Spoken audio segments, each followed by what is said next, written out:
From translation, ISV, International Standard Version. This 267 day of the year.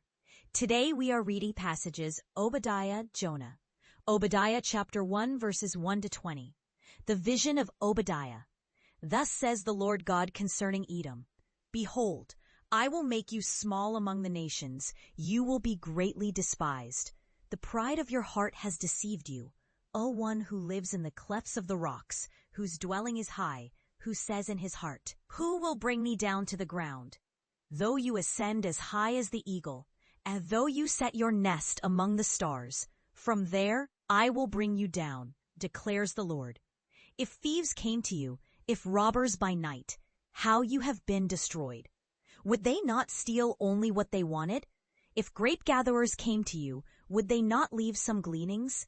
How Esau has been pillaged, his treasures sought out. All your allies have deceived you. They have driven you from your borders. Your peaceful people have deceived you. They have prevailed against you. They have set an ambush. Will I not in that day, declares the Lord, destroy the wise men out of Edom and understanding out of Mount Esau? And your mighty men shall be dismayed, O Teman, so that everyone from Mount Esau will be cut off by slaughter. For the violence against your brother Jacob, shame will cover you, and you will be cut off forever. On the day that you stood aloof, on the day that strangers carried off his wealth, and foreigners entered his gates and cast lots for Jerusalem, you were like one of them. But you should not have gloated over the day of your brother, the day of his misfortune. You should not have rejoiced over the people of Judah in the day of their ruin. You should not have boasted in the day of distress. You should not have entered the gate of my people in the day of their calamity. You should not have gloated over their disaster in the day of their calamity. You should not have touched their goods in the day of their distress. You should not have stood at the crossroads to cut off their fugitives. You should not have handed over their survivors in the day of distress. For the day of the Lord is near upon all the nations. As you have done, it will be done to you. Your deeds will return on your own head. For as you have drunk on my holy mountain, so all the nations will drink round and round.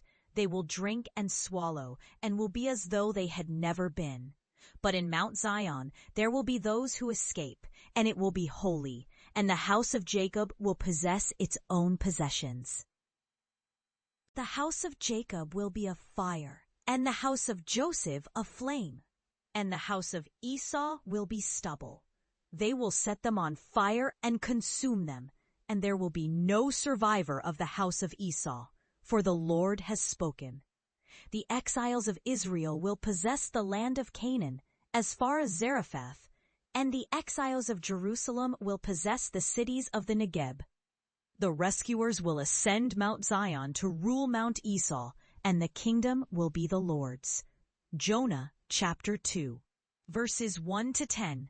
Then Jonah prayed to the Lord his God from the belly of the fish, and said, In my distress I called to the Lord, and he answered me. Out of the belly of Sheol I cried out, and you heard my voice. For you cast me into the deep, into the heart of the seas, and the flood surrounded me. All your waves and your billows passed over me. Then I said, I am cast out from your sight, yet I will again look toward your holy temple. The waters closed in over me to take my life. The deep surrounded me. Weeds were wrapped around my head at the roots of the mountains. I went down to the land whose bars closed upon me forever. Yet you brought up my life from the pit, O Lord my God. When my soul fainted within me, I remembered the Lord, and my prayer came to you, into your holy temple. Those who pay regard to vain idols forsake their hope of steadfast love. But I, with the voice of thanksgiving, will sacrifice to you. What I have vowed I will pay. Salvation belongs to the Lord. And the Lord spoke to the fish, and it vomited Jonah out upon the dry land.